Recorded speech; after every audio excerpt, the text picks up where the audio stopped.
C'est une tradition sportive à Götzenbrück. L'USGM, alias l'Union Surte Götzenbrück-Meisenthal, organise depuis le 9 janvier le tournoi de foot en salle Götz Indoor. On a décidé de suivre les jeunes et plus particulièrement les U11, les moins de 11 ans. C'était samedi toute la journée. Un reportage d'Emilia Zeel et Marie-Morgane Pires.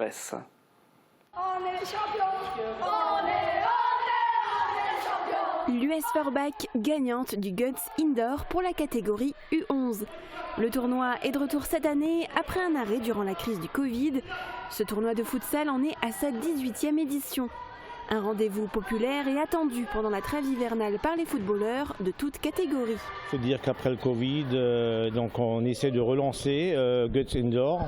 En plus de ça, le club organisateur qui l'avait organisé jadis, c'était le club de Götzenbrück-Meisenthal. On a fusionné avec l'US Surte cette année, donc on est à la relance clairement, mais on réfléchit déjà pour ramener des innovations l'année prochaine pour gagner en attractivité. La particularité de cet événement, c'est qu'il se tient durant tout un mois. Chaque tranche d'âge a droit à sa propre journée. Ce samedi, les U11 étaient à l'honneur. 20 équipes ont fait le déplacement, venues du secteur du Pays de Bitche, de Sarreguemines, de Forbach et de la proche Alsace. Les jeunes ont enchaîné les rencontres, des matchs courts en 5 contre 5. À la fin, c'est donc l'équipe de l'US Forbach qui est sortie vainqueur 4-1 face à l'ASI Avenir, club d'Alsace-Bossu. On avait envie et on a donné tout ce qu'on avait en jouant en simple, en faisant des passes et en marquant plein de buts et en s'amusant. En petite finale, ce sont des jeunes qui se connaissaient bien qui se sont affrontés, puisqu'il s'agissait de l'équipe alsacienne Alliance Trèfle 1 face à l'Alliance Trèfle 2. Un match qui s'est terminé au tir au but. D'autres rendez-vous sont programmés les prochains week-ends pour les autres catégories, le 21 janvier pour les U8, U9, le 22 janvier pour les U10, U13 féminines et le 5 février pour les U15. Autre résultat du Götz Indoor, les seniors ont joué leur phase finale vendredi soir. C'est l'équipe 2 de l'Union Surte Götzenbrück-Meisenthal qui a remporté le tournoi, suivi des U18 de Drulingen, Pfalzbourg et Trois-Maisons. À la 3e place, on retrouve l'équipe 1 de l'USGM. La coupe reste donc à la maison. Les U13 ont également disputé leur tournoi hier. À la première place, le FC Sarrebourg, suivi de Sarre-Union et Sarre-Verdun. Je passe également un message pour les clubs. Les organisateurs du Götz Indoor recherchent encore des équipes féminines seniors pour participer à leur tournoi. Si ça vous intéresse, vous pouvez prendre contact avec l'Union Surte Götzenbrück-Meisenthal aux coordonnées qui s'affichent sur votre écran. Le tournoi des féminines est prévu le dimanche 29 janvier. Malheureusement, si trop peu d'équipes y répondent présent, l'USGM sera contrainte de l'annuler. D'autres équipes sont également recherchées en catégorie U10, U13 féminine et U15 garçons. Merci David pour ces infos. Donc le message est passé. On continue toujours avec le foot, mais ça concerne une autre compétition. Oui, une compétition qu'on n'a pas l'habitude d'évoquer, le trophée du logo mosellan. La compétition s'est tenue sur les réseaux sociaux et a été mise en place par le district mosellan de football. Elle a démarré en début de saison. La finale a eu lieu il y a 10 jours. Elle opposait l'US Marspich, club de quartier de Hayange, à l'AS Kalausen. Le principe est simple. On vote en réagissant à la publication, en choisissant un des 2 smileys correspondant au club qu'on souhaite soutenir. Le club récoltant le plus de smileys gagne la compétition. Il était possible de voter sur Facebook et Instagram. La finale a démarré le vendredi à 15 h et s'est terminée 2 jours plus tard. Finalement, c'est l'AS Kalausen qui l'a remporté avec plus de 500 voix d'écart rien que sur Facebook. C'est vrai qu'il est beau, leur logo. Un grand bravo à notre club local. Le trophée du logo mosellan aura une édition 2023. Rendez-vous la saison prochaine. En tout cas, c'est original comme compétition. Alors le foot toujours, mais avec la Coupe du Grand Est qui continue.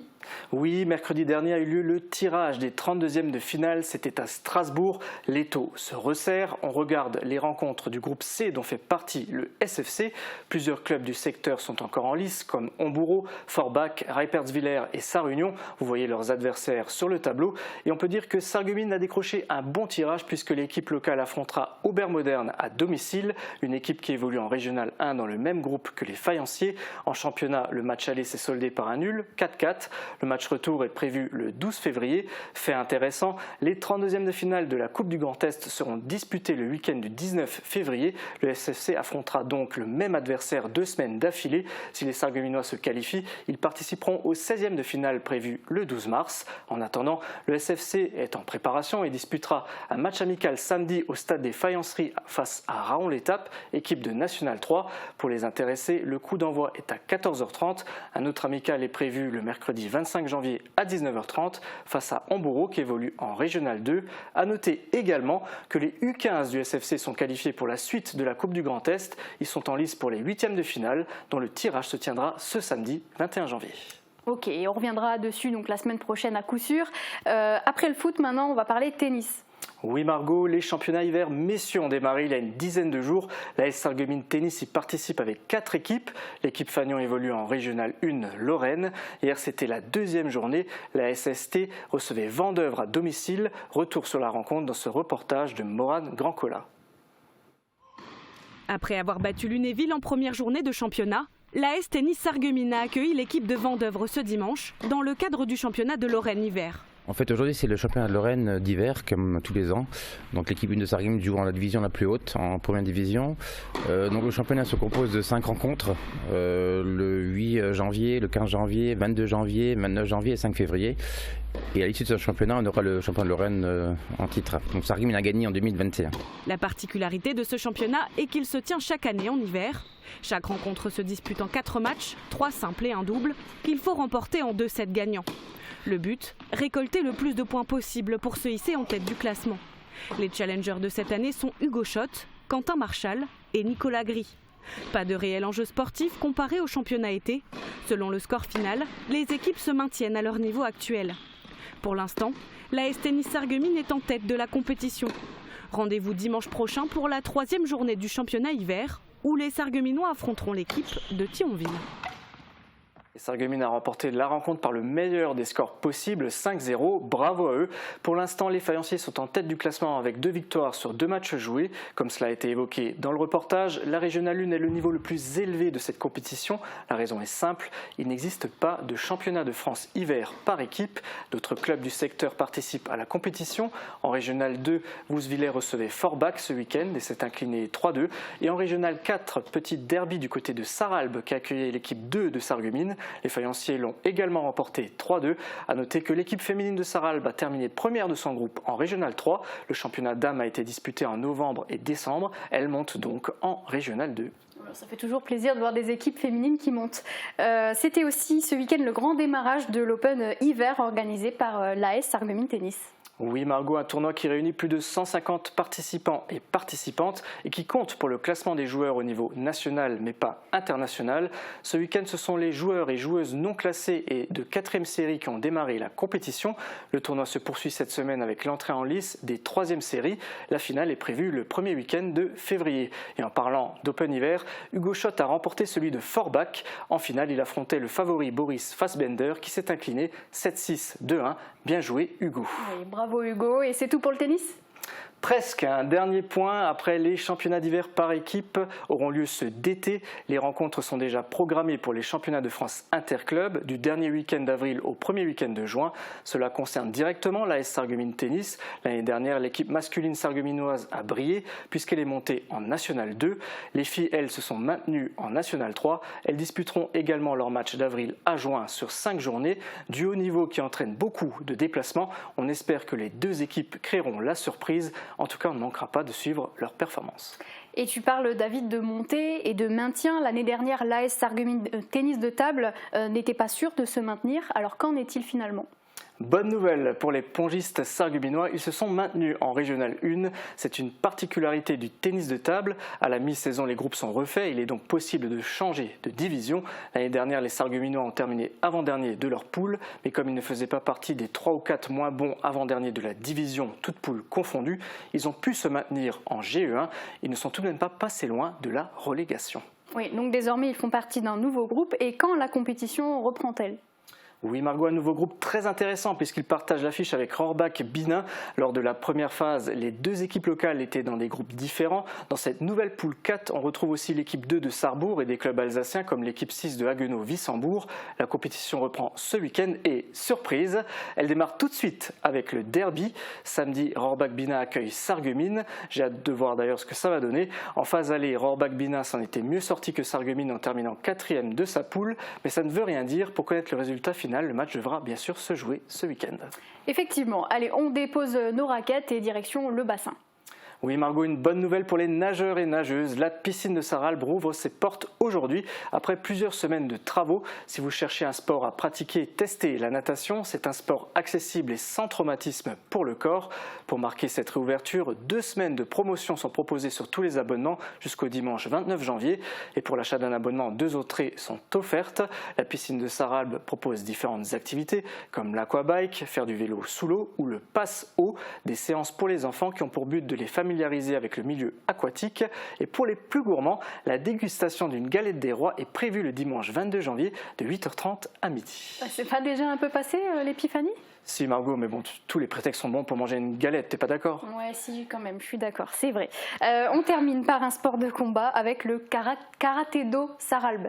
Oui, il y a 10 jours se tenaient les championnats et coupes de Lorraine de karaté. C'était à Pont-à-Mousson en Meurthe-et-Moselle. L'occasion pour le karaté-do Sarralbe de bien démarrer l'année. Et le club ne s'est pas fait prier d'ailleurs puisqu'il a remporté 27 médailles, toutes catégories et compétitions confondues, dont 10 en or, 7 en argent et 10 en bronze. On retrouve notamment Julien Troclet qui remporte l'or dans sa catégorie cadet et une médaille de bronze en junior, catégorie dans laquelle il a été surclassé. La championne Elsa Schmidt a également participé à la compétition. Elle fait un sans faute en remportant 2 fois l'or, en cadette moins de 54 kg et en junior moins de 53 kg. Là aussi, c'est un surclassement qui lui a permis de concourir dans les 2 catégories. Sur 6 matchs, la Sarralbigeoise a inscrit 44 points et n'en a encaissé aucun. Une année qui démarre donc très bien pour elle. Mais une bonne nouvelle en demi-teinte puisque la prochaine échéance de karaté, ce sont les championnats d'Europe en février. Elsa était dans l'attente de savoir si elle allait être sélectionnée ou non en équipe de France et ce n'est finalement pas le cas. Dommage. Oui, voilà, c'est dommage, mais on continuera quand même de la suivre dans les autres compétitions. Et si tu as choisi le karaté pour terminer cette chronique, c'est pas pour rien, c'est justement le sport que tu testes pour nous cette semaine, David. Oui, Margot, les sports de combat, ma grande passion, comme tu le sais. Bon, c'est ironique, vous vous en doutez. Je n'ai rien contre les sports de combat, mais je ne suis pas forcément à l'aise. Pour tester le karaté, j'ai rencontré le club de Sarralbe. C'était au dojo du complexe François Mitterrand. Là-bas, les karatékas commencent tout petits et le club réunit toutes les générations. Ce que j'ai constaté, c'est que ce sport est à la fois technique et intuitif. Comme le dit le sensei, le karaté est en toi. Regardez. Lustrer, frotter. Lustrer, frotter. Lustrer, frotter. Lustrer, frotter. Lustrer, frotter. Lustrer, frotter. Lustrer, frotter.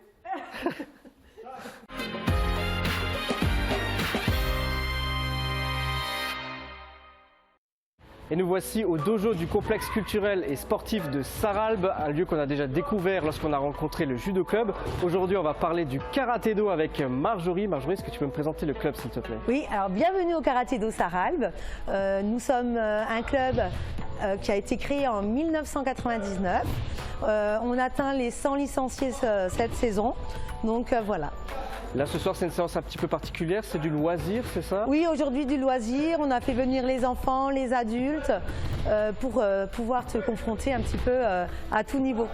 Alors dis-moi, quel est le palmarès un petit peu du club? Alors nous avons pas mal d'athlètes de haut niveau, depuis 1999 qu'on a ouvert le club. Voilà, les saisons se passent très très bien, on a eu environ une dizaine d'athlètes de haut niveau. Oui, et récemment d'ailleurs Elsa Schmidt. Et récemment Elsa Schmidt qui nous a ramené une 3e place, une médaille de bronze au championnat du monde. Marjorie, je vois que tu as une ceinture rouge et blanche. Moi, elle est blanche. Qu'est-ce que ça signifie tout ça? Alors ceinture blanche comme être débutant. À partir de la 5e dan, donc du 1er à la 5e dan, nous sommes ceinture noire. Et à partir de la 6e dan, nous sommes blanche-rouge. Donc 6e, 7e, et ce qui signifie qu'on est des sensei. Donc Gigi et moi, nous sommes 6e dan, Jean-Luc, 7e dan.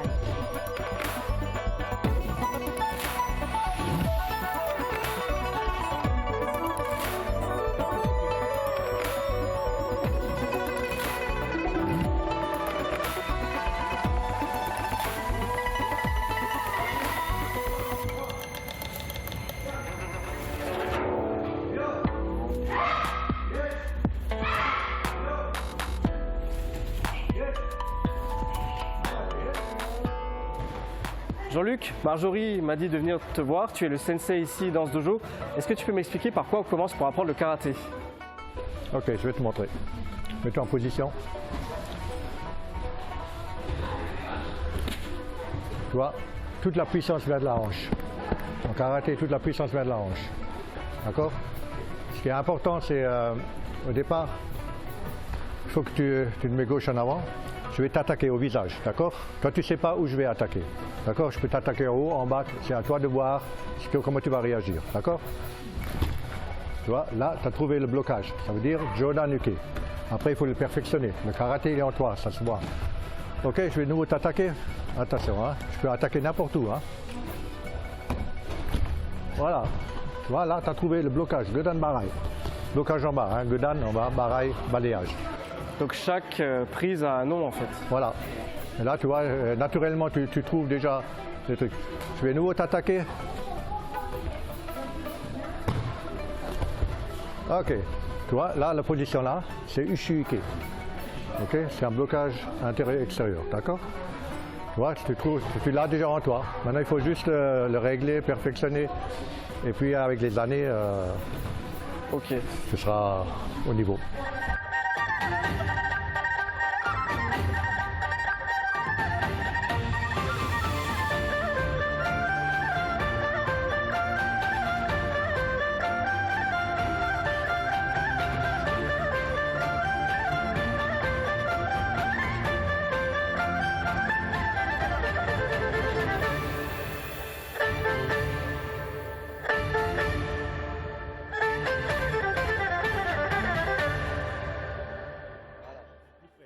Bon bah c'est parti là, je suis prêt à me mesurer à un sensei.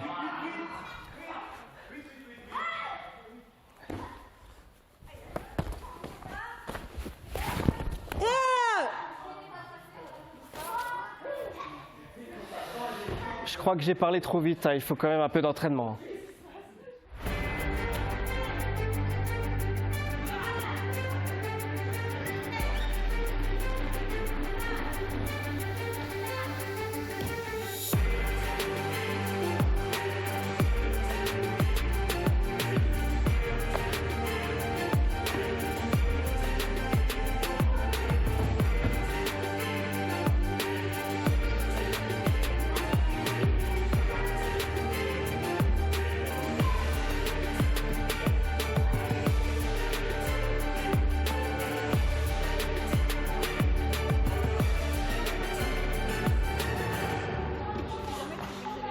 Gigi, toi aussi tu es sensei ici au Karaté-Do? C'est ça, je suis sensei. Et tu es la maman de Marjorie, donc en fait le Karaté-Do c'est un peu une affaire de famille, de mère en fille, comment ça se passe? Voilà, de mère en fille, papa, fille, maman, voilà, c'est ça. Depuis toute petite, elle est sur les tatamis, elle nous suit. Et toi, comment t'es tombée là-dedans? Grâce à Jean-Luc, c'est lui qui m'a un peu poussée à faire du karaté. Bon, ça fait combien d'années que t'en fais maintenant? Oh là là, ça fait déjà loin, 30, 35 au moins. Lui t'a poussé, mais toi t'es quand même resté. Qu'est-ce qui te plaît dans ce sport? On a toujours continué à deux, donc ce qu'un fait, l'autre il continue de le faire. D'accord. Voilà, c'est vraiment la famille. Merci Gigi. Le karaté c'est quand même assez technique. Pour que vous voyez quelque chose de plus sympa, on va laisser les compétiteurs nous faire une petite démo.